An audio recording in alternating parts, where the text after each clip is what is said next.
মরুভূমির একেবারে মধ্যভাগে এক রহস্যময় অঞ্চল রয়েছে, যেখানে মানুষ খুবই কমে আসে। চারপাশে কোনো শহর নেই, পর্যটকের পদচারণা নেই, এমনকি সাধারণ মানুষ খুবই এখানে কমই দেখা যায়। তারপরও এই নির্জন মরুভূমির বুকে দিনে দিনে তৈরি হচ্ছে নতুন বড় রাস্তা, বড় বড় ড্রিলিং মেশিন বসানো হচ্ছে, মাটির গভীরে মোটা লোহার পাইপ স্থাপন করা হচ্ছে, আর সব কিছু হচ্ছে প্রায় গোপনে, নীরবভাবে। স্থানীয় সরকারও এই কার্যক্রমের বিষয়ে কোনো তথ্য প্রকাশ করছে না। উপগ্রহ চিত্র থেকে দেখা গেছে মাটির নিচে খনন করা গর্তগুলো সাধারণ মাত্রার নয়। একটার পর একটা বিশাল খাল তৈরি হচ্ছে, যেগুলোর গভীরতা 1 মাইলেরও বেশি। গোটা বিশ্বই কৌতূহল ও উদ্বেগের সঙ্গে দেখছে, জিবুতি এই মরুভূমির নিচে ঠিক কী করছে। এই রহস্যময় স্থানটির নাম আর্টিকোবা। এখানে মাটির গভীরে লুকিয়ে আছে একটি বিশাল আগ্নেয়গিরি, যা দীর্ঘ সময় ধরে নিঃশব্দ অবস্থায় রয়েছে। আর সেই আগ্নেয়গিরির ঠিক পাশেই মানুষ ইচ্ছাকৃতভাবে গভীরে গর্ত তৈরি করছে।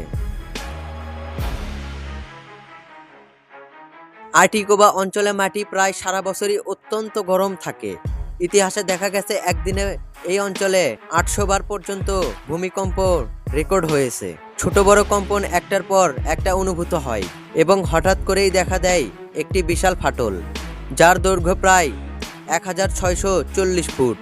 এই ফাটলের মাধ্যমে প্রতি ঘন্টায় প্রায় 18 মিলিয়ন ঘনফুট গলিত লাভা বের হয়। সাধারণত এমন ঝুঁকিপূর্ণ স্থানে মানুষ থাকে না, কিন্তু জিবুতি ঠিক উল্টো সিদ্ধান্ত নিয়েছে।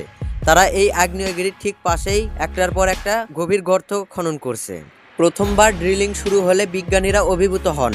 মাটির নিচের তাপমাত্রা পৌঁছে যায় 650 থেকে 680 ডিগ্রি ফারেনহাইট, সঙ্গে প্রচণ্ড চাপ এবং ফুটন্ত পানি। এটি সাধারণ পানি নয়, এটি এমন এক পানি যা যে কোনো ধাতুকে ক্ষয় করতে সক্ষম।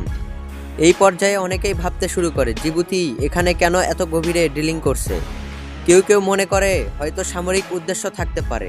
তবে ধীরে ধীরে প্রকৃত তথ্য প্রকাশ পায়, এই খনন বা গর্তগুলো কোনো সামরিক বা অস্ত্র উদ্দেশ্য নয়।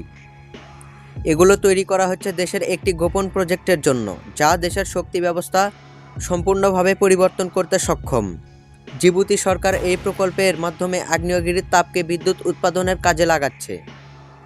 এই তাপ সারা বছর স্থায়ী থাকে, শীত গ্রীষ্ম নির্বিশেষে। তবে গভীর থেকে ওঠা গরম পানি সরাসরি টারবাইনে পাঠানো যায় না। প্রথমে তা একটি বিশেষ পাইপের মাধ্যমে স্থানান্তরিত হয় এবং অন্য একটি পরিষ্কার করলে তাপ স্থানান্তরিত হয়। সেই তরল বাষ্পে পরিণত হয়ে টারবাইন ঘোরায় এক বিদ্যুৎ উৎপন্ন হয়। তারপর পানি ঠান্ডা হয়ে আবার মাটির নিচে ফিরে যায়। এইভাবে আগ্নেয়গিরির তাপ শক্তি ব্যবহার করা হয়। প্রকল্পের লক্ষ্য প্রাথমিকভাবে 50 মেগাওয়াট বিদ্যুৎ উৎপাদন। জিবুতির মতো ছোট দেশের জন্য এটি এক বিপ্লবী পরিবর্তন। দেশটির বিদ্যুতের বড় অংশ এখনো বাইরে থেকে আসে, তবে যদি পুরোপুরি প্রকল্প সফল হয় তাহলে প্রায় 1000 মেগাওয়াট বিদ্যুৎ সম্ভাবনা রয়েছে, যা শুধু দেশের চাহিদা পূরণ করবে না, বিদ্যুৎ রপ্তানির সুযোগও তৈরি করবে। অবশ্য ঝুঁকি এখনও বিদ্যমান। সামান্য হিসাব ভুল মানেই বড় ভূমিকম্পন বা বিপর্যয়। ইতিহাসে এমন উদাহরণ আছে যেখানে অনিয়ন্ত্রিত প্রকল্প বিপর্যয় সৃষ্টি করছে। তবুও জিবুতি থেমে থাকে না। আজ আর্টিকোবা শান্ত, কিন্তু মাটির নিচে আগুন এখনো জ্বলছে। সেই আগুন থেকে জিবুতি দেশকে আলোর পথে নিয়ে যেতে চায়।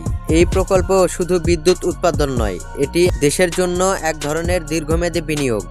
ভবিষ্যতে যদি এটি সফল হয় তবে জিবুতি শুধু নিজস্ব চাহিদা মেটাবে না, বিশ্ব জারেও বিদ্যুৎ রপ্তানি করতে পারবে। বিজ্ঞানীরা এটিকে এক যুগান্তরী উদ্ভাবন হিসেবে দেখছেন, কিন্তু ঝুঁকি রয়েছে। মাটি, আগ্নেয়গিরি এবং প্রকল্পের যন্ত্রপাতি সবকিছুর হিসাব সঠিক না হলে বড় বিপর্যয় ঘটতে পারে। ফলে আর্টিকোবা কেবল একটি মরুভূমি নয়, এটি একটি প্রকৃতির বিস্ময় এবং মানব জ্ঞান ও প্রযুক্তির এক অভূতপূর্ব পরীক্ষা।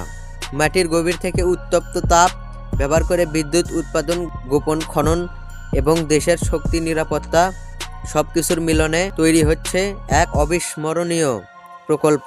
আর এই প্রকল্পের ধাপ, প্রতিটি ড্রিল, প্রতিটি পাইপ সবই নির্দেশ করছে যে জিবুতি ভবিষ্যতের শক্তি উৎপাদন বিশ্বের জন্য একটি উদাহরণ স্থাপন করতে চাইছে।